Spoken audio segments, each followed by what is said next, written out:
Hey Eagles, I'm Blaze. I'm Gabe. And I know it's been a long time, but we're back with ETV. And up first, we have ESN. What's up guys, I'm Cade. And I'm Hudson. And this is ESN.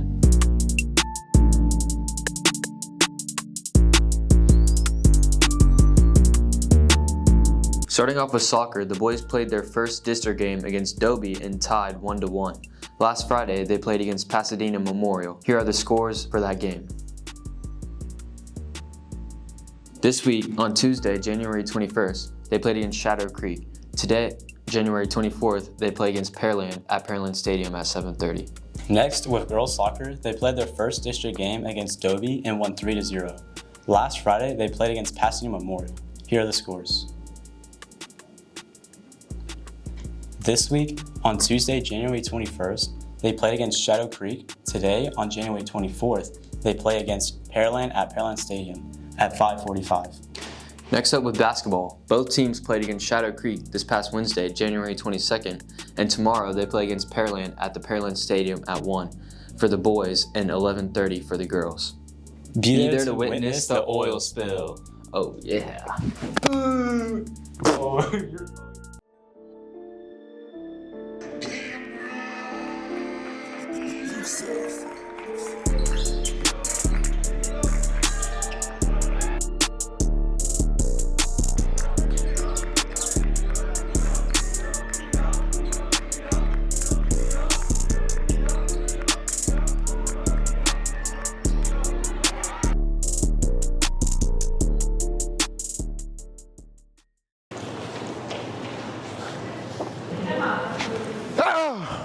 Dang, this is high.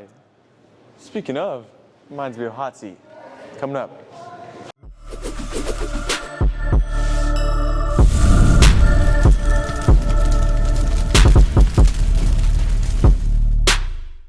Hey Eagles, welcome to another episode of Hot Seat, where the questions will keep you burning in anticipation. My name is Neela, and I'm your host for today. Today I'm here with Mr. Garcia. How you guys doing? And to get things started, could you walk us through what jobs you handle here at Dawson? I am a Spanish teacher, Spanish 2, and I also am a defensive line coach for the varsity football team and a defensive coordinator, which is in charge of the entire defense. And so I'm an assistant head coach. Sounds very interesting. Could you tell us what you're looking forward to this school year? Well, being that we're kind of in the middle of the school year now, going into the school year, we're excited about obviously the football season starting up. If you guys were paying attention, our season didn't go as planned this year. It's the first time Dawson High School hasn't made the playoffs in its existence. So that was pretty tough pill to swallow. But you know, moving forward, I believe our football players and student athletes are working really hard to get back to what Dawson is and should be. Did not know that, but I'm sure they will. And can you tell us why you decided to become a Spanish teacher? Yeah, it goes back to high school. I took French in high school. I'm a Spanish speaker, native Spanish speaker, so I grew up speaking Spanish. So when I was in high school, I decided to take French because I already knew how to speak some Spanish. My French teacher, Ms. Grantham, she was just a real kind lady, and she was very supportive of everything we did, whether it was athletic or academic-wise. She'd always be at all our events when we asked her to show up. And my football coach, when I was in his calculus class, he taught with such passion and made learning fun.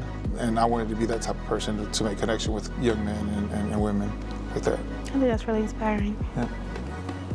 And what do you think about our players' performance last year, and what do you think that they could improve on? You know, there was moments where there was a lot of excitement in games, and those games we did really well.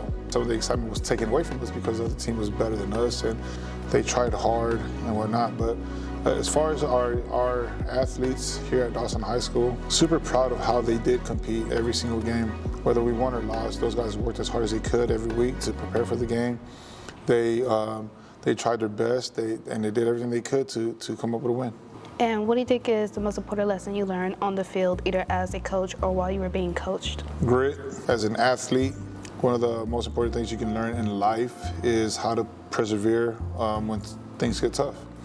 And I think any sport it is, you're always going to learn how to persevere, because in a game, there's a lot of things that can go wrong. And when you're watching a game or playing a game, you can see those things when they start going wrong. Well, how are you going to respond? Are you going to respond in a positive manner and continue to compete to try to overcome the situation that you're in? Or you're going to just cower down and give up And I think the game of football taught me how to overcome those obstacles and not give up. Sounds great. And what was your favorite thing about the University of Texas where you graduate? And do you have any college advice for our Eagles? The most fun thing about the University of Texas was the fact that it's near downtown, so there's a lot of stuff to do. It's a very vibrant city. Have fun, enjoy the moments. And I'll be honest, this advice is for those that are coming into high school or in high school still or going into college. Have fun, enjoy the moments, because you're not going to get them back. The thing that people always ask me about playing football at the University of Texas is, do you miss playing football? The answer is never yes. I don't miss playing football. It's a very brutal sport. I'm tired, my body hurts. I'm old now, and so there's a lot of pain that comes with it. What I do miss is the camaraderie with my teammates. I miss spending time with those guys. I miss going out with those guys and hanging out. And so those are memories that you make while at practice, together, outside of practice, off the field. That's what people tend to miss. So take the opportunities that you have and spend the time with the people that you love the most, whether it's your friends, your cousins, your brothers, your sisters, your parents. Spend that time together because you're not going to get those moments back. And can you nominate 3 candidates for our next hot seat? Well, now that I know what hot seat's all about, I would like to nominate Coach Ryan Woods. I think he'd be a great one. So he's got a lot of energy. Coach Landon and Strickland. Well, thank you so much for doing this interview. And thank you, viewers, for tuning in. We'll see you next time on Hot Seat. Have a good one. What you doing, Gabe? What's up, man? I'm watching a movie, but low-key it's kind of long. Oh, well then you should watch the shortened version on Movie Review. Movie review? It's our next segment. I'm Sam, this is Abby, and it's a media deep dive. Once I'm with the wizard, my whole life will change.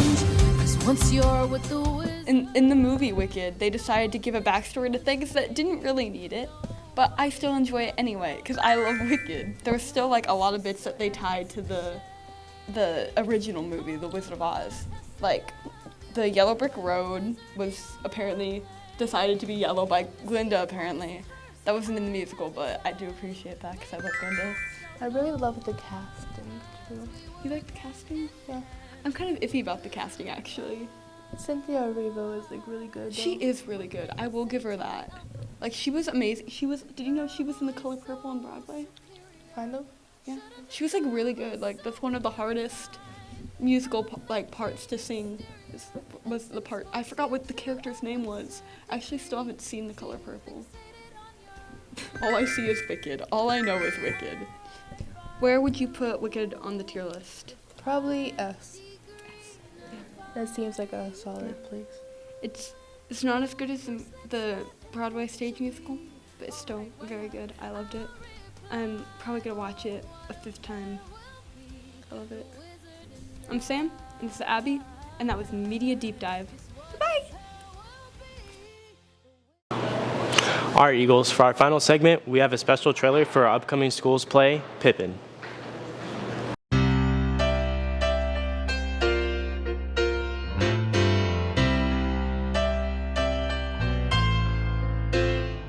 My name is Camden Loyalist, and I play Pippin in Pippin the Musical. My name is Amber Schaefer, and I play Catherine in Pippin the Musical. Never came close, my love.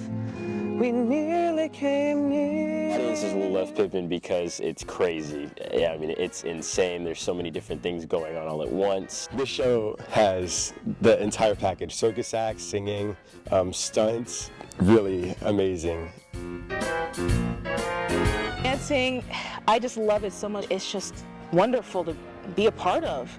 Rehearsing for Pippin has been fun because the culture that's here at Ovation Theater with all of the people is just so positive, and it's been incredible.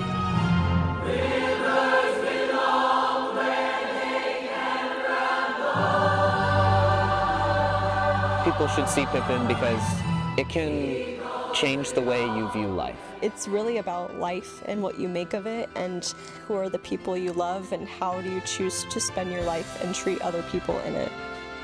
Come see Pippin. It's awesome. You need to see it. It's really good. Guys, it's going to be one of the best shows that we've ever put on here, and that's coming from someone who's always watched the shows.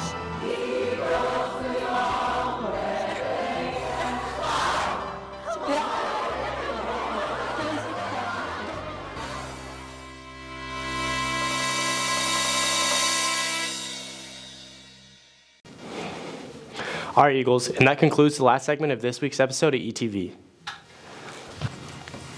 Thanks for watching.